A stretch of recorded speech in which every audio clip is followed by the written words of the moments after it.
الحمد لله نحمده ونستعينه ونؤمن به ونتوكل عليه ونعوذ بالله من شرور أنفسنا ومن سيئات أعمالنا من يهده الله فلا مضل له ومن يضلله فلا هادي له وأشهد أن لا إله إلا الله وحده لا شريك له وأشهد أن محمدًا عبده ورسوله أرسله بالهدى ودين الحق ليظهره على الدين كله ولو كره المشركون اللهم صل على محمد وعلى آل محمد كما صليت على إبراهيم وعلى آل إبراهيم اللهم بارك على محمد وعلى آل محمد كما باركت على إبراهيم وعلى آل إبراهيم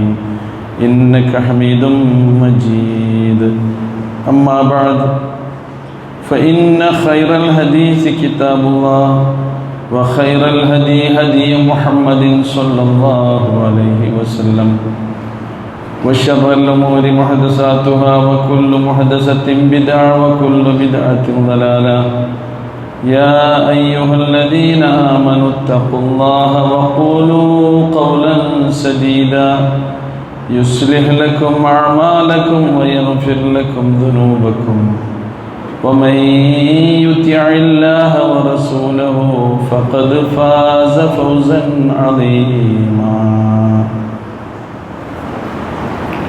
സ്നേഹ ബഹുമാനമുള്ള സഹോദരി സഹോദരന്മാരെ,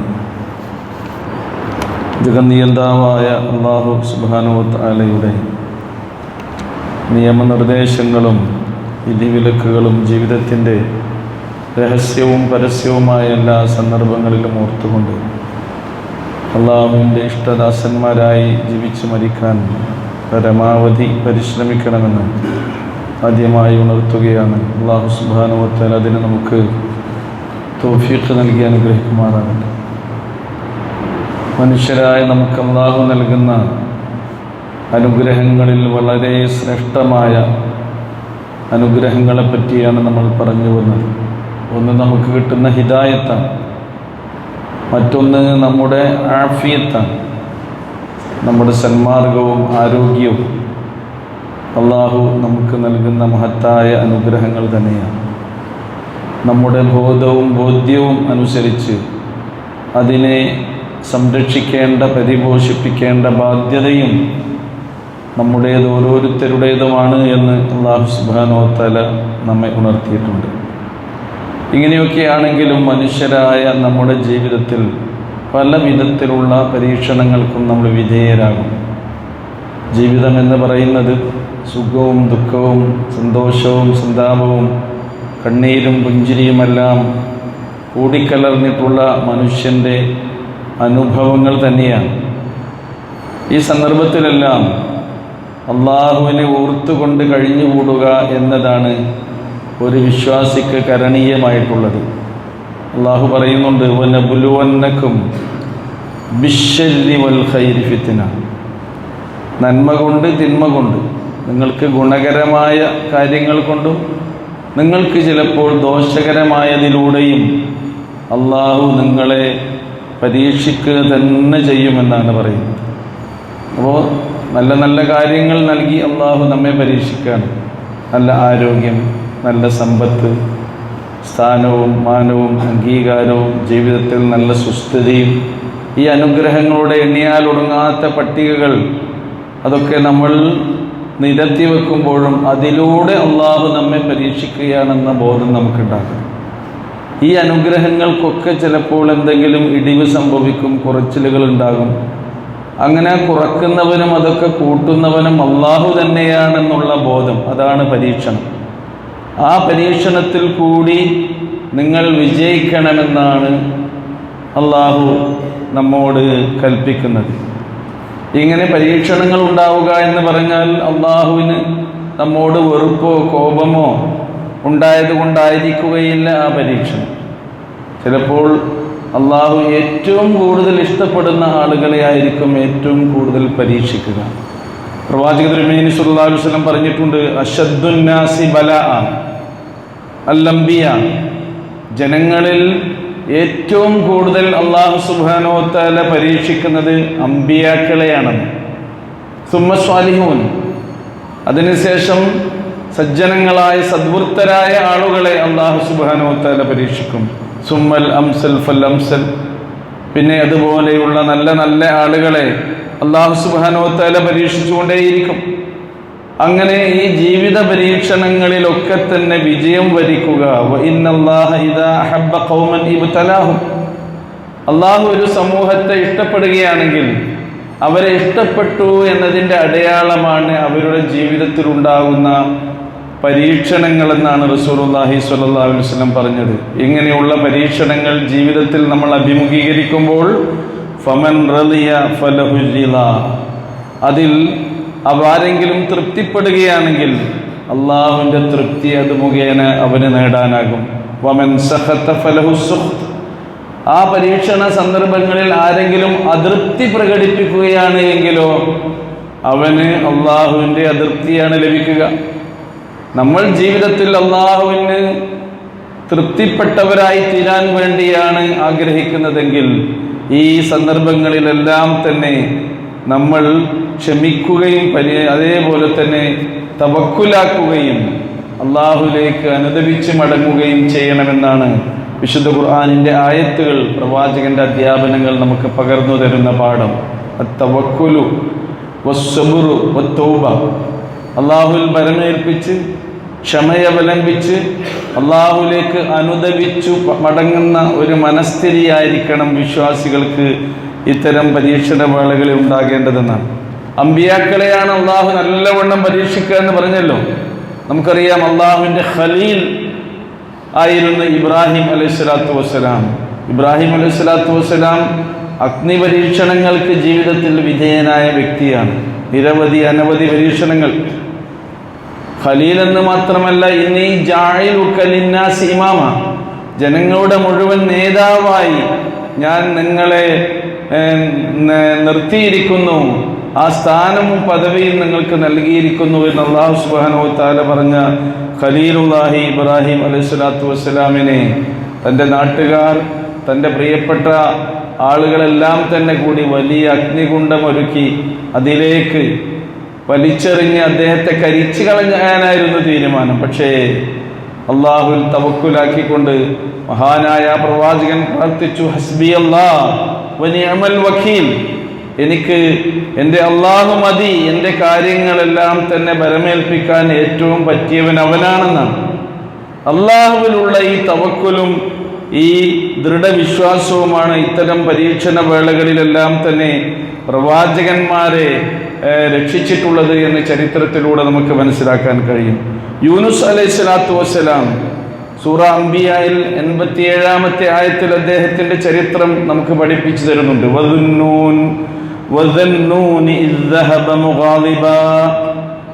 യൂനുസ് അലൈഹിസ്സലാത്തു വസ്സലാം, ദന്നൂൻ എന്ന് പറഞ്ഞത് മത്സ്യം വിഴുങ്ങിയ പ്രവാചകൻ എന്നർത്ഥത്തിലാണ്. യോനാ പ്രവാചകൻ എന്നാണ് ബൈബിളിലൊക്കെ അദ്ദേഹത്തെ പരിചയപ്പെടുത്തിയിട്ടുള്ളത്. യൂനുസ് അലൈഹിസ്സലാം ഇദ്ദഹബ മുഗാളിബ, തൻ്റെ സമൂഹത്തിൽ നിന്ന് അദ്ദേഹം കോപിഷ്ഠനായി മടങ്ങിപ്പോയ സന്ദർഭം അള്ളാഹു ഒരു ഉത്തരവാദിത്വം ഏൽപ്പിച്ചതാണ്. ഒരു സമൂഹത്തിലേക്ക് പ്രവാചകനായി നിയോഗിച്ചതാണ്. പക്ഷേ അദ്ദേഹത്തിൻ്റെ പ്രബോധനത്തിനെ പിന്തുടരാൻ അദ്ദേഹത്തിൻ്റെ കൂടെ വിശ്വാസികളായി അധികം ആളും വരാത്തതെന്നപ്പോൾ അദ്ദേഹത്തിന് നിരാശയായി. ഇവിടെ നിന്നിട്ട് കാര്യമില്ല, വേറെ എങ്ങോട്ടെങ്കിലും പോകാമെന്നാണ് കരുതിയത്. ഒരു പ്രവാചകൻ ഏതൊരു പ്രദേശത്തേക്ക് നിയോഗിക്കപ്പെട്ടിട്ടുണ്ടോ അവിടുന്ന് പോകണമെങ്കിൽ അള്ളാഹിൻ്റെ ഓർഡർ വേണം. അള്ളാഹുവിൻ്റെ നിർദ്ദേശം അനുസരിച്ചല്ലാതെ പോകാൻ പാടില്ല, ഹിജ്റ പോകാൻ പാടില്ല. റസൂലുള്ള മക്കത്ത് നിന്ന് മദീനയിലേക്ക് ഹിജ്റ പോയത് അള്ളാഹുവിൻ്റെ അനുമതി കിട്ടിയപ്പോഴാണ്. യൂനുസ് അലൈഹിസ്സലാം അവിടുന്ന് കുപിതനായിക്കൊണ്ട് പോയ സന്ദർഭം പറയുന്നുണ്ട്.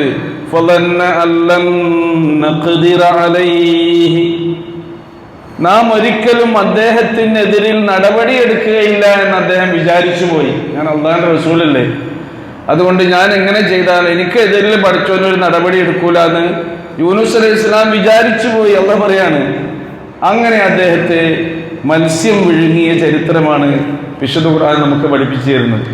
ആ സന്ദർഭത്തിൽ മത്സ്യത്തിന്റെ വയറ്റിലകപ്പെട്ടു. അതൊരു വലിയ പരീക്ഷണമാണ്. തന്റെ ജീവിതത്തിൽ അദ്ദേഹം അഭിമുഖീകരിച്ച വലിയൊരു പ്രയാസവേളയായിരുന്നു. ആ സന്ദർഭത്തിൽ എന്ത് ചെയ്തു അദ്ദേഹം? ഫനാദാ ഫിൽ ദുലുമാതി അല്ലാ ഇലാഹ ഇല്ലാ അൻത സുബ്ഹാനക ഇന്നി കുന്തു മിനൽ ളാലിമീൻ. അദ്ദേഹം വിളിച്ചു തേടി പ്രാർത്ഥിച്ചു അല്ലാഹുവിനോട്. ഫിൽ ദുലുമാത് എന്നാണ് ആ ഇരുട്ടുകൾക്കിടയിൽ നിന്ന്. ഇരുട്ടുകൾ എന്ന് പറയാൻ കാരണം ദുലുമത്തുൽ ലൈൽ, രാത്രിയുടെ ഇരുട്ട്, ദുലുമത്തുൽ ബഹർ, കടലിന്റെ ഇരുട്ട്, വദുലുമത്തു ബത്നുൽ ഹൂത്, ആ മത്സ്യത്തിന്റെ വയറ്റിന്റെ ഇരുട്ട്. ഈ 3 ഇരുട്ടുകളിൽ നിന്നും യൂനുസ് അലൈഹിസ്സലാത്തു വസ്സലാം തന്റെ റബ്ബിനോട് പ്രാർത്ഥിച്ച പ്രാർത്ഥനയാണ് ഖുർആൻ പറയുന്നത്. ലാ ഇലാഹ ഇല്ലാ അൻത സുബ്ഹാനക, നീയല്ലാതെ ഒരു ആരാധ്യനില്ല, നീ പരമപരിശുദ്ധനാകുന്നു റബ്ബേ. ഇന്നി കുന്തു മിനൽ ളാലിമീൻ, ഞാൻ അക്രമികൾപ്പെട്ടു പോയിട്ടുണ്ട് റബ്ബേ. അല്ലാഹുവിനോട് ദുആ ചെയ്തപ്പോൾ ഫസ്തജബ്നാ ലഹു, അദ്ദേഹത്തിന് നാം ഉത്തരമേകി.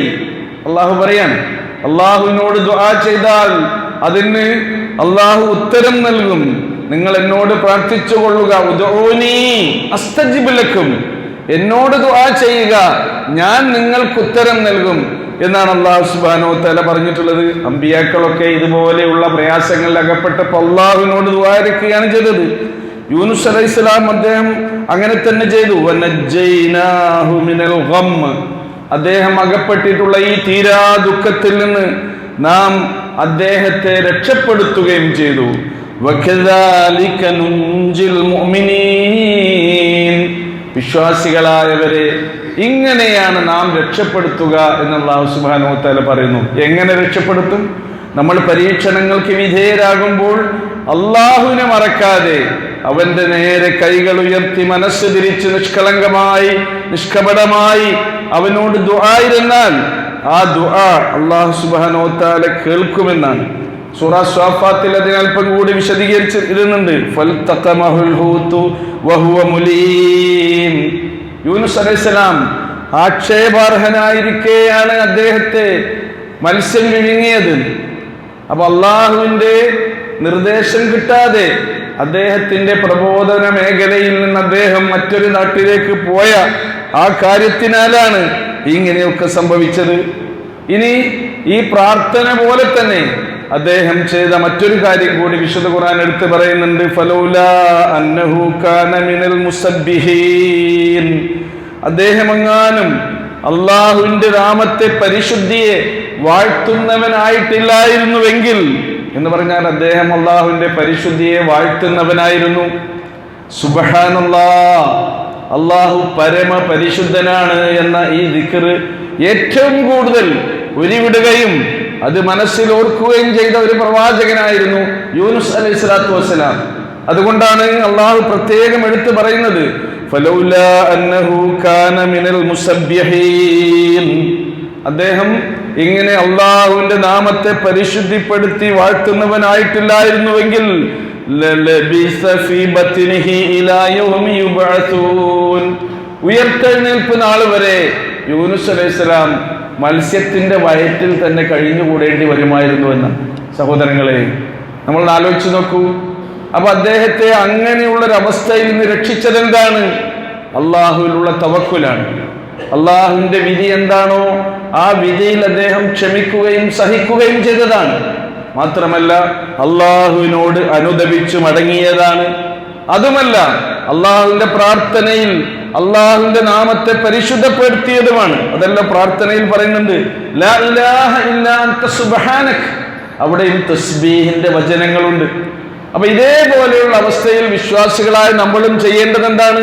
സുബ്ഹാനല്ലാഹ് എന്ന ആ ദിക്ർ ഉണ്ടല്ലോ, അത് കേവലം നമ്മുടെ നാവിൻ തുമ്പത്തോ ചുണ്ടിന്റെ അറ്റങ്ങളിലോ തട്ടിക്കളിക്കാനുള്ള ഒരു കേവല സ്മരണയായി തീരരുത്. നേരെ മറിച്ച് നമ്മുടെ ഹൃദയാന്തരാളത്തിൽ നിന്ന് ആത്മാർത്ഥമായി അള്ളാഹുവിനെ പരിശുദ്ധിപ്പെടുത്തി വാഴ്ത്തിക്കൊണ്ട് ഉരിയാടുന്ന ഒരു ആത്മീയമായ ഒരു ഉരുവിടലായി തീരേണ്ടതുണ്ട്. അപ്പോഴാണ് അതിന് റിസൾട്ട് ഉണ്ടാകുള്ളൂ. അതുകൊണ്ടാണ് പ്രവാചകൻ തിരുമേനി സ്വല്ലല്ലാഹു അലൈഹി വസല്ലം പറഞ്ഞത് കലിമത്താനി ഹബീബത്താനി ഇലർ റഹ്മാൻ ഖഫീഫത്താനി അലൽ ലിസാൻ സഖീലത്താനി ഫിൽ മീസാൻ സുബ്ഹാനല്ലാഹി വബിഹംദിഹി സുബ്ഹാനല്ലാഹിൽ അലീം. റഹ്മാനായ റബ്ബിന് ഏറ്റവും പ്രിയപ്പെട്ട 2 വചനങ്ങൾ, എന്നാൽ നിങ്ങൾക്ക് ഉരിയാടാൻ പ്രയാസമില്ലാത്ത വചനങ്ങൾ, നിങ്ങളുടെ നന്മയുടെ ത്രാസിൽ ഏറ്റവും കൂടുതൽ കരം തൂങ്ങുന്ന വചനങ്ങൾ എന്ന് പറഞ്ഞുകൊണ്ടാണ് സുബ്ഹാനല്ലാഹി വബിഹംദിഹി സുബ്ഹാനല്ലാഹിൽ അലീം. നമ്മൾ നോക്കൂ, ഇതെത്ര നമ്മൾ അധികരിപ്പിക്കുന്നുവോ അത്ര അള്ളാഹു നമ്മെ ഇതുപോലെയുള്ള പരീക്ഷണങ്ങളിൽ നിന്നും മുസീബത്തിൽ നിന്നും രക്ഷപ്പെടുത്തുമെന്നാണ് യൂനുസ് അലൈഹിസ്സലാത്തു വസ്സലാമിന്റെ ആ സംഭവം വിശദീകരിച്ചുകൊണ്ട് ഖുർആനും പ്രവാചക തിരുമേനി സ്വല്ലല്ലാഹു അലൈഹി വസല്ലമയും നമുക്ക് വിശദീകരിച്ചു തരുന്നത്. സുബ്ഹാനല്ലാഹി വബിഹംദിഹി അദദ ഖൽഖിഹി വറിളാ നഫ്സിഹി വസിനത അർശിഹി വമിദാദ കലിമാതിഹി. പ്രവാചക തിരുമേനി സ്വല്ലല്ലാഹു അലൈഹി വസല്ലം ഉരുവിട്ടിരുന്ന ദിക്റുകളിൽ ശ്രേഷ്ഠമായ ദിക്റുകളായി റിപ്പോർട്ട് ചെയ്യപ്പെട്ടിട്ടുള്ളവയാണിത്. സുബ്ഹാനല്ലാഹി വബിഹംദിഹി അദദ ഖൽഖിഹി, അല്ലാഹുവിന്റെ സൃഷ്ടികൾ എത്രയുണ്ടോ അത്രയും എണ്ണം. സുബ്ഹാനല്ലാഹ് സുബ്ഹാനല്ലാഹി വബിഹംദിഹി അദദ ഖൽഖിഹി വറിളാ നഫ്സി, അല്ലാഹുവിന്റെ മനസ്സിന് തൃപ്തിയടയുന്ന അത്രയും. സുബ്ഹാനല്ലാഹ് വസിനത അർശിഹി, അല്ലാഹുവിന്റെ അർശിന് എത്ര തൂക്കമുണ്ടോ അത്രയും. സുബ്ഹാനല്ലാഹ് വമിദാദ കലിമാതിഹി, അല്ലാഹുവിന്റെ ജ്ഞാന വചനങ്ങൾ എഴുതി തീർക്കാൻ എത്ര മഷി വേണമോ അത്രയും. സുബ്ഹാനല്ലാഹ്, ആ മഷി കൊണ്ടൊക്കെ സുബ്ഹാനല്ലാഹ് എത്ര എഴുതാമോ അത്രയും സുബ്ഹാനല്ലാഹ് എന്ന് മാത്രം. എന്ന് പറഞ്ഞാൽ എണ്ണമറ്റ. നമ്മളെ നിസ്കാരത്തിൽ ചെല്ലുന്ന ചില ദിക്റുകളില്ലേ, അല്ലാഹുവിനെ സ്തുതിച്ചുകൊണ്ട് മിൽഅൽ അർള് വമിൽഅ അസ്സമാവാതി വമിൽഅൽ അർള് വമിൽഅ മാ ശിഅത മിൻ ശൈഇൻ ബഅദു. ഇത് റസൂലുള്ളാഹി പറഞ്ഞതാണ്. അല്ലാഹുവേ, നിനക്ക് സർവസ്തുതിയും. എത്രയാണ് സ്തുതി? ഭൂമി നിറയെ, സപ്തവാനങ്ങൾ നിറയെ, നീ എന്തൊക്കെ ഉദ്ദേശിക്കുന്നുവോ അതൊക്കെയും നിറയെ എന്ന് പറഞ്ഞാൽ അല്ലാഹുവിന്റെ വിനയാന്വിതനായ ഒരു ദാസന് അല്ലാഹുവിന് സമർപ്പിക്കാനുള്ള ഏറ്റവും വിലയേറിയ ഒരു സമ്മാനമായിക്കൊണ്ടാണ് പ്രവാചക തിരുമേനി സ്വല്ലല്ലാഹു അലൈഹി വസല്ലം ഇത് പഠിപ്പിച്ചു തരുന്നത് സഹോദരങ്ങളെ. അതുകൊണ്ട് ഇത്തരം സന്ദർഭങ്ങളിൽ നമ്മൾ പതറരുത്, തളരരുത്. എന്നാലോ നമ്മളെ ഉറപ്പിച്ചു നിർത്തുന്ന, നമുക്ക് സ്ഥൈര്യവും ധൈര്യവും അതുപോലെ തന്നെ ജീവിതത്തിൽ മുന്നോട്ടു പോകാനുള്ള കരുത്തും നൽകുന്നത് ശരിക്ക് അള്ളാഹിനെ കുറിച്ചുള്ള ഓർമ്മയല്ലേ. അല്ലദീന ആമനൂ വതത്മഇന്നു ഖുലൂബുഹും ബിദിക്രില്ലാഹ് അലാ ബിദിക്രില്ലാഹി തത്മഇന്നുൽ ഖുലൂബ്. എന്തൊക്കെ പ്രശ്നങ്ങളാണ് നമ്മുടെ മനസ്സുകളിൽ ഇളകി മറിയുന്നത്, നമ്മളെ അലട്ടിക്കൊണ്ടിരിക്കുന്നത്. ഇവിടെയൊക്കെ ഒരു സമാധാനം, മനസ്സിനൊരു ശാന്തി കിട്ടണമെങ്കിൽ പടച്ചോനെ ഓർത്തോളൂ എന്നാ പറയുന്നത്. ഇതൊക്കെ നിയന്ത്രിക്കുന്നവൻ അവനാണ്. അതാണ് അമ്പിയാക്കളെ ഏറ്റവും കൂടുതൽ അല്ലാഹു സുബ്ഹാനഹു വ തആല പരീക്ഷിക്കുന്നു പറഞ്ഞു. ഇതിനൊക്കെ രോഗം കൊണ്ടുള്ള പരീക്ഷണം ഉണ്ടാകും. രോഗം കൊണ്ട് അള്ളാഹു പരീക്ഷിക്കും. നമ്മളെ മനസ്സിലാക്കി നമ്മുടെ ആരോഗ്യത്തിന്റെ കാര്യത്തിൽ അള്ളാഹു ശ്രദ്ധിക്കാൻ പറഞ്ഞ കാര്യങ്ങൾ ശ്രദ്ധിച്ചിട്ടില്ലെങ്കിൽ രോഗം വരും. അത് മാനസികമായ രോഗങ്ങളാകട്ടെ ശാരീരികമായ രോഗങ്ങളാകട്ടെ, അത് നമ്മൾ ശ്രദ്ധിക്കണം. രോഗം വന്നാൽ എന്ത് വേണം? ട്രീറ്റ്മെന്റ് ആണ് പറയുന്നത്. അതുകൊണ്ട് റസൂല് പറഞ്ഞത്, നിങ്ങൾ രോഗം വന്നാൽ ചികിത്സിക്കണം. തദാവൂ വലാ തതദാവൂ ബിൽ ഹറാം, നിഷിദ്ധമായ ചികിത്സ നടത്തരുത്. ലികുല്ലി ദാഇൻ ദവാ, എല്ലാ രോഗത്തിനും ചികിത്സയുണ്ട്, മരുന്നുണ്ട്, നിങ്ങൾ ചികിത്സിക്കണം എന്നാ പറയുന്നത്. നിഷിദ്ധമായ ചികിത്സ, മരുന്നുകൊണ്ടാണ് ചികിത്സിക്കേണ്ടത്. അതാണ് റസൂൽ കരീം സ്വല്ലല്ലാഹു അലൈഹി വസല്ലമയുടെ കാലത്തുണ്ടായിരുന്ന സുന്നത്ത്. അയ്യൂബ് അലൈഹിസ്സലാത്തു വസ്സലാമിനും ഇതേപോലെ രോഗം വന്നു. ആ കാര്യം ഖുർആൻ പറയുന്നുണ്ട്. അദ്ദേഹത്തിന്റെ കഷ്ടപ്പാടും ദുരിതങ്ങളും ഒക്കെ അനുഭവിച്ച സന്ദർഭത്തിൽ അയ്യൂബ് നബി അലൈഹി സ്വലാം എന്താ ചെയ്തത്? അയ്യൂബ് അലൈഹി സ്വലാം തന്റെ നാഥനെ വിളിച്ചു കേണു, പ്രാർത്ഥിച്ചു. അപ്പോഴോ എന്താണ് പ്രാർത്ഥിച്ചത്? അന്നീ മസ്സനി അൽദുർ, എന്റെ റബ്ബേ എനിക്ക് ദുരിതം ബാധിച്ചിട്ടുണ്ട്. വ അൻത അർഹമുർ റഹീമീൻ, നീ അളവറ്റ ദയാപരനാണ്, പരമകാരുണികനാണ്. നീ എന്റെ ഈ ദുരിതത്തിൽ നിന്ന് എന്നെ രക്ഷപ്പെടുത്തേണമേ. അള്ളാഹുവിനോടുള്ള നിഷ്കളങ്കമായ പ്രാർത്ഥന, ഒരു പ്രവാചകന്റെ പ്രാർത്ഥന. ഫസ്തജബ്നാ ലഹു, നാം അദ്ദേഹത്തിന് ഉടനെ ഉത്തരം നൽകി. ഫകശഫ്നാ മാ ബിഹി മിൻ ദുർർ, അങ്ങനെ അദ്ദേഹത്തിന്റെ വിഷമങ്ങളെ നാം അദ്ദേഹത്തിന്റെ ജീവിതത്തിൽ നിന്ന് നീക്കിക്കൊടുത്തു. വആതൈനാഹു അഹ്ലഹു വമിസ്ലഹും മാഹും, അദ്ദേഹത്തിന്റെ ആ ദുരിതവേളയിൽ രോഗസന്ദർഭത്തിൽ എല്ലാവരും അദ്ദേഹത്തെ കൈയൊഴിഞ്ഞപ്പോൾ അദ്ദേഹത്തിൽ നിന്ന് അകന്നു പോയ എല്ലാവരെയും അദ്ദേഹത്തിലേക്ക് തന്നെ പഠിച്ചവൻ കൂട്ടിക്കൊണ്ടുവന്നു. അങ്ങനെ അദ്ദേഹത്തിന്റെ കുടുംബാംഗങ്ങളെയും അവരോടൊപ്പം അത്രയും ആളുകളെയും നാം അദ്ദേഹത്തിന് നൽകി നാം പഠിച്ചവൻ നമുക്ക് പഠിപ്പിച്ചിരുന്നത്. ഇതൊക്കെ എന്തുകൊണ്ട്? റഹ്മത്തൻ മിൻ ഇൻദിനാ, നമ്മുടെ അരികിൽ നിന്നുള്ള ഒരു കാരുണ്യമായിക്കൊണ്ടാണ് ഇതൊക്കെ നൽകുന്നതെന്നാണ്. അപ്പൊ രോഗം നൽകിയാൽ നമ്മൾ വിചാരിക്കുന്നത് പഠിച്ചോൻ എന്താ എന്നോട് ഇത്ര ദേഷ്യം, എന്നോട് എന്താ ഇത്ര വെറുപ്പ് എന്നല്ല ഒരു വിശ്വാസിയുടെ മനസ്സിൽ തോന്നേണ്ട മനോഗതി, മനോവിചാരം. നേരെ മറിച്ചോ, ഇതൊക്കെ കൂടിയതാണ് ജീവിതം. സുഖമുണ്ടിവിടെ, ദുഃഖമുണ്ടിവിടെ, കണ്ണീരുണ്ടിവിടെ, പുഞ്ചിരിയുണ്ടിവിടെ, അനുഗ്രഹങ്ങൾ പെയ്തിറങ്ങുന്നുണ്ട് ജീവിതത്തിൽ. നിഗ്രഹാവസ്ഥകൾ പലതും നമ്മൾ താണ്ടിക്കടക്കേണ്ടതുണ്ടാകും. ഇതൊക്കെയാണ്. അതുകൊണ്ടാണ് അള്ളാഹു ഒരു വിശ്വാസിയുടെ, പ്രവാചകൻ ഒരു വിശ്വാസിയുടെ മനോഗതിയെ കുറിച്ച് സംസാരിച്ചത്. അജബൻ ലി അംറിൽ മുഅ്മിൻ, ഒരു വിശ്വാസിയുടെ കാര്യം അതിശയമാണ്. വലൈസ ദാലിക ഇല്ലാ ലിൽ മുഅ്മിൻ, അള്ളാഹുവിൽ ദൃഢമായി വിശ്വസിച്ച ഒരാൾക്കല്ലാതെ ഇങ്ങനെയുള്ള ഒരു മാനസികാവസ്ഥ കൈവരിക്കാനായില്ല. ആ അവസ്ഥയിലേക്കാണ് നമ്മൾ വളരേണ്ടത്. എന്താ റസൂല് പറഞ്ഞത്? ഇദാ അസാബത്തുഹു സറാഉ ശകറ ഫകാന ഖൈറൻ ലഹു, അവൻ എന്തെങ്കിലും ഒരു അവനെ സന്തോഷിപ്പിക്കുന്ന അനുഗ്രഹം ജീവിതത്തിൽ ഉണ്ടെങ്കിൽ അവൻ എന്ത് ചെയ്യും? അള്ളാഹുക്ക് അതിന് ശുക്ർ ചെയ്യും. വൈദാ അസാബത്തുഹു ദർറാഉ സ്വബറ, എന്ന് ദുരിതമോ പ്രയാസം ഉണ്ടാകുകയാണെങ്കിലോ അവൻ ക്ഷമിക്കും എന്നാണ് റസൂലുള്ളാഹി സ്വല്ലല്ലാഹി അലൈഹി വസല്ലം പറഞ്ഞത്. സബറും ശുക്റും, അനുഗ്രഹങ്ങൾക്ക് ശുക്ർ കാണിക്കുക, പ്രയാസവേളയിൽ നമുക്ക് ക്ഷമിക്കാനാവുക, അള്ളാഹുൽ തവക്കുൽ ചെയ്ത് കൊണ്ട് മുന്നോട്ട് പോവുക. ഇതൊക്കെ പറഞ്ഞിട്ട് അമ്പിയാക്കളുടെ ഈ പരീക്ഷണങ്ങളൊക്കെ പറഞ്ഞിട്ട് അല്ലാഹ് പറയുന്നത് എന്താണെന്നോ? വകദാലിക നുൻജിൽ മുഅ്മിനീൻ, ഇപ്രകാരമാണ് വിശ്വാസികളെ നാം രക്ഷപ്പെടുത്തുന്നത്. ഒരായത്തിന്റെ അവസാനം. മറ്റൊരായത്തിന്റെ അവസാനമോ വദിക്റാ ലിൽ ആബിദീൻ, അല്ലാഹുവിനെ ഇബാദത്ത് ചെയ്യുന്ന അവന്റെ അടിമകൾക്ക് ഒരു ഗുണപാഠമായി കൊണ്ടാണ് അള്ളാഹു ഇത് നൽകുന്നതെന്നാണ്. നമ്മളെന്താ പിന്തുടരേണ്ടത്? അമ്പിയാക്കളുടെ വഴി. അമ്പിയാക്കളുടെ ചരിത്രം പറഞ്ഞ കൂട്ടത്തിൽ സൂറ അൻആമിലെ 90-ാമത്തെ ആയത്തിൽ അള്ളാഹു പറയുന്നുണ്ട്, ഉലൈകല്ലദീന ഹദല്ലാഹ്, ആ അമ്പിയാക്കളെയാണ് അള്ളാഹു സന്മാർഗത്തിലാക്കിയിട്ടുള്ളത്. ഫബിഹുദാഹു മുഖ്തദിഹ്, ആ അമ്പിയാക്കളുടെ സന്മാർഗ സരണിയാണ് നിങ്ങൾ അനുധാവനം ചെയ്യേണ്ടത്. അമ്പിയാക്കൾ എന്താ കാണിച്ചത്? ആ വഴിയാണ് നമ്മൾ സ്വീകരിക്കേണ്ടത്. അതാണ് എന്തിന്റെ വഴി? തവക്കുലിന്റെ വഴി, സുബ്റിന്റെ വഴി, തൗബയുടെ വഴി. തവക്കുലാക്കി ക്ഷമിച്ച് അള്ളാഹുലേക്ക് അനുദപിച്ച് മടങ്ങുന്ന ഒരു മനസ്സ് ആണ് നമുക്കുണ്ടാകേണ്ടതെന്നാണ്.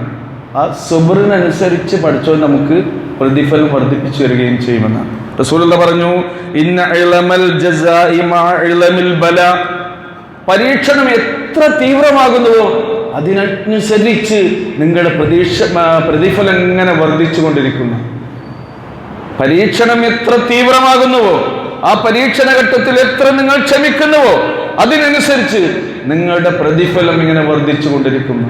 അള്ളാഹു ക്ഷമാശീലർക്ക് നൽകിയ പ്രതിഫലത്തെ വിശദീകരിക്കവേ ഖുർആൻ പറയുന്നത്, അള്ളാഹു വഇന്നമാ യുവഫസ്വാബിറൂന ഉജൂറഹും ബിഗൈരി ഹിസാബ്, ഹിസാബ് പറഞ്ഞ കണക്ക്, ഗൈരി ഹിസാബ് പറഞ്ഞ കണക്കില്ലാതെ, കയ്യും കണക്കുമില്ലാതെ. അള്ളാഹു എന്താണോ വിചാരിച്ചത് അങ്ങനെ അള്ളാഹു സുബ്ഹാനഹു വ തആല അത്തരം ആളുകൾക്ക് പ്രതിഫലം നൽകുമെന്നാണ് നമുക്ക് സന്തോഷ വാർത്ത അറിയിക്കുന്നത്. സഹോദരങ്ങളെ, ജീവിതത്തിന്റെ പ്രയാസവേളകളിൽ, പ്രതിസന്ധികളിൽ, പരീക്ഷണ ഘട്ടങ്ങളിൽ തകരാതെ അള്ളാഹുൽ തവക്കുലാക്കി ക്ഷമാപൂർവം അവനോട് തൗബ ചെയ്ത് മടങ്ങി മുന്നോട്ട് പോകാൻ നമ്മൾ തയ്യാറാവുക. റഹ്മാനായ റബ്ബ് അതിനനുസരിച്ച് നമുക്ക് തൗഫീഖ് നൽകി അനുഗ്രഹിക്കുമാറാകട്ടെ.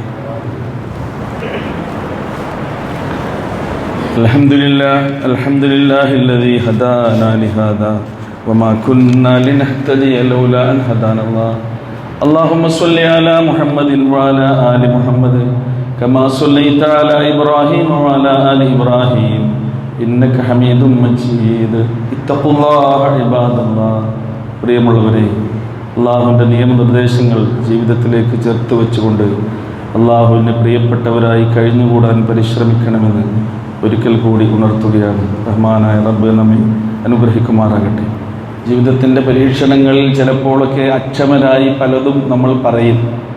എന്നാലും ചില കാര്യങ്ങളൊക്കെ നമ്മൾ ശ്രദ്ധിക്കേണ്ടതുണ്ട് എന്നും റസൂലുള്ളാഹി സ്വല്ലല്ലാഹു അലൈഹി വസല്ലം പറഞ്ഞിട്ടുണ്ട്. ഒരിക്കലും നമ്മൾ മരണത്തെ കൊതിക്കരുത്. മരണത്തിനൊന്ന് മരിച്ചു കിട്ടിയിരുന്നെങ്കിൽ റബ്ബേ എന്നൊരിക്കലും നമ്മൾ പ്രാർത്ഥിക്കാൻ പാടില്ല. കാരണം ജീവനും ജീവിതവും അള്ളാഹു നമുക്ക് നൽകിയ വലിയ അനുഗ്രഹവും അവൻ്റെ വലിയ ദാനവുമാണ്. എന്നാലോ ചില അസ്വസ്ഥതകളൊക്കെ നമ്മൾക്ക് പ്രകടിപ്പിച്ചെന്ന് വരും. പ്രവാചകന് വരെ അതുണ്ടായിട്ടുണ്ടെന്ന്. പ്രവാചകൻ്റെ അവസാനത്തെ മരണവേളയിലുള്ള അവിടുത്തെ രോഗത്തിൻ്റെ സന്ദർഭത്തിൽ അതിൻ്റെ തീവ്രത, അതിൻ്റെ ചരണങ്ങൾ, പ്രയാസങ്ങൾ റസൂലുള്ള അനുഭവിച്ചത് ആയിഷ റളിയല്ലാഹു അൻഹ നമുക്ക് വിശദീകരിച്ചു തരുന്നു. റസൂൽ കരീം സ്വല്ലല്ലാഹു അലൈഹി വസല്ലം തൻ്റെ സഹാബികൾ ആരെങ്കിലും രോഗിയായി കിടക്കുകയാണെങ്കിൽ അവരെ സന്ദർശിച്ചുകൊണ്ട് അവരെ ആശ്വസിപ്പിച്ചുകൊണ്ട് പ്രാർത്ഥിച്ചതുമൊക്കെ നമുക്ക് ചരിത്രത്തിലൂടെ മനസ്സിലാക്കാൻ കഴിയും. സഅദ് ഇബ്നു മസ്ഊദ് റളിയല്ലാഹു അൻഹു പറയുന്നുണ്ട്, ദഖൽതു നബിയ വഹുവ യുഅഖു, ഞാൻ നബിയുടെ അരികിൽ രോഗശയ്യയിലായിരിക്കെ അദ്ദേഹത്തെ സന്ദർശിച്ചു കൊണ്ട് ചെന്നു. പനിയുടെ വേദനയുടെ കാഠിന്യത്താൽ നബി പ്രയാസം അനുഭവിച്ച് ഇങ്ങനെ സംസാരിക്കുകയാണ്. ഫമസിസ്തു, ഞാൻ നബിയെ ഇങ്ങനെ തടവിക്കൊടുത്തു. ഫഖുൽതു, എന്നിട്ട് ഞാൻ ചോദിച്ചു, ഇന്നക ലതുഅഖു വഅഖൻ ശദീദ, നബിയെ നിങ്ങൾ വല്ലാത്ത അസഹ്യതയാണല്ലോ പ്രകടിപ്പിക്കുന്നത്, നിങ്ങൾ എങ്ങനെയാണ് ഇങ്ങനെ അസഹ്യത പ്രകടിപ്പിക്കുന്നത് എന്ന അർത്ഥത്തിലാണ് തൻ്റെ അനുചരൻ റസൂലിനോട് ചോദിച്ചു. ഫഖാൽ അജൽ, റസൂൽ പറഞ്ഞു, അതെ എനിക്ക് വേദനയുണ്ട്, എനിക്കതിൻ്റെ പ്രയാസമുണ്ട്, അസ്വസ്ഥതകളും ബുദ്ധിമുട്ടുമുണ്ട്. ഇന്നി ഔഅഖു കമാ യുഅഖു റജുലാനി മിൻകും, നിങ്ങളിൽ രോഗിയായ ഒരാൾ കഠിനവേദന അനുഭവിക്കുമ്പോൾ രണ്ടാളുടെ അസ്വസ്ഥതയാണ് എനിക്കിപ്പോൾ ഉള്ളത് എന്നാണ് പ്രവാചക തിരുമേനി സല്ലല്ലാഹു അലൈഹി വസല്ലം ഇബ്നു മസ്ഊദ് റളിയല്ലാഹു അൻഹുവിനോട് പറഞ്ഞത് എന്നാണ്. സഹോദരങ്ങളെ, ഈ സന്ദർഭത്തിലുമൊക്കെ നമ്മൾ ചെയ്യേണ്ടത് എന്താണ്? ക്ഷമിക്കുക, സഹിക്കുക. അതിനൊക്കെ പ്രതിഫലമാണ്. നമ്മുടെ ഈമാൻ മനസ്സിലുണ്ടോ അതിൻ്റെ ഒരുപാട് ബെനിഫിറ്റുകൾ റസൂൽ പറഞ്ഞെന്താണ്? മാ യുസീബുൽ മുസ്ലിമ മിൻ നസബിൻ വലാ വസബിൻ വലാ ഹമ്മിൻ വലാ ഹസനിൻ വലാ അദൻ വലാ ഗം. ഇതിൽ ശാരീരികവും മാനസികവുമായ നമ്മുടെ സങ്കടങ്ങളെ എണ്ണിപ്പറയാണ് റസൂൽ. നിങ്ങൾക്കൊരു ക്ഷീണം, ഒരു തളർച്ച, ഒരു രോഗം, ഒരു മനോവിഷമം, ഒരു പ്രയാസം, ഒരു ദുഃഖം, ഹത്ത ശൗക യുശാഖുഹ, നിങ്ങളുടെ കാലിന് തറക്കുന്ന ഒരു മുള്ളു പോലും, ആ മുള്ളു തറച്ചാൽ നിങ്ങൾക്ക് അനുഭവിക്കുന്ന വേദന പോലും നിങ്ങൾ സഹിച്ച് അള്ളാഹനെ ഓർത്താൽ. ഇതൊക്കെ അല്ലാത്ത അവസ്ഥയിൽ ഇതുവരെ എനിക്കുണ്ടായത്. ഇപ്പോൾ ഇങ്ങനൊരു അവസ്ഥ എനിക്ക് വന്നു എന്നല്ലേ ഉള്ളൂ. അള്ളാഹുവിനെ നിങ്ങൾ ഓർത്താൽ, അവൻ്റെ അനുഗ്രഹത്തെ നിങ്ങൾ സ്മരിച്ചാൽ, ഇല്ലാ കഫറല്ലാഹു ബിഹാ മിൻ ഖത്തായ, അവൻ്റെ ചെറിയ ദോഷങ്ങൾ ആ ഒരു സഹനം കൊണ്ട് തന്നെ അള്ളാഹു പുറത്തു കൊടുക്കുന്ന. നോക്കൂ നിങ്ങൾ, ഇങ്ങനെ അള്ളാഹുവിനെ ഓർക്കുവാനും അവനിലേക്ക് മടങ്ങുവാനും നമുക്ക് കഴിയണം. അള്ളാഹു സുബ്ഹാനഹു വ തആല നമ്മെ എല്ലാവരെയും അനുഗ്രഹിക്കുമാറാകട്ടെ. റഹ്മാനായ റബ്ബേ, ഞങ്ങളുടെ ജീവിതത്തിൽ അറിഞ്ഞും അറിയാതെയും രഹസ്യമായും പരസ്യമായും പറ്റിപ്പോയ ചെറുതും വലുതുമായ ധാരാളം പാപങ്ങൾ വന്നുപോയിട്ടുണ്ട്. എല്ലാം പൊറുക്കുന്നവനെ, കരുണാമയനെ, നീ നിൻ്റെ റഹ്മത്ത് കൊണ്ടതെല്ലാം ഞങ്ങൾക്ക് നീ പുറത്തു മാപ്പാക്കി തരണമേ. ഞങ്ങളിന്ന് മരണപ്പെട്ടു പോയ ഞങ്ങളുടെ പ്രിയപ്പെട്ടവരായ രക്ഷിതാക്കൾ, ഞങ്ങളുടെ ഇഷ്ടജനങ്ങൾ, ഞങ്ങൾക്ക് വേണ്ടപ്പെട്ടവർ, അവർക്ക് നീ മഗ്ഫിറത്തും റഹ്മത്തും നൽകിയവരെയും ഞങ്ങളെയും നിൻ്റെ ജന്നാത്തുൽ ഫിർദൗസിൽ ഒരുമിച്ച് കൂട്ടണമേ. ഞങ്ങൾക്കിടയിലെ രോഗികൾ, നിങ്ങളുടെ പ്രാർത്ഥനയിൽ ഞങ്ങളെ കൂടി ഓർക്കണമേ എന്ന് പറഞ്ഞുകൊണ്ട് പ്രത്യേകം ദുആ കൊണ്ട് വസിയത്ത് ചെയ്തവർ, അവരും അല്ലാത്തവരുമായ എല്ലാ രോഗികൾക്കും റഹ്മാനെ നീ ശിഫയും ശമനവും സൗഖ്യവും സമാധാനവും നൽകി അനുഗ്രഹിക്കണമേ. അല്ലാഹുമ്മ ഗ്ഫിർ ലിൽ മുഅ്മിനീന വൽ മുഅ്മിനാത്ത് വൽ മുസ്ലിമീന വൽ മുസ്ലിമാത്ത് അൽഅഹ്യാഇ മിൻഹും വൽ അംവാത്ത് ഇന്നക മുജീബുദ് ദഅവാതി യാ ഖാദിയൽ ഹജാത്ത്. റബ്ബനാ ആതിനാ ഫിദ് ദുനിയ ഹസന വഫിൽ ആഖിറതി ഹസനതൻ വഖിനാ അദാബന്നാർ.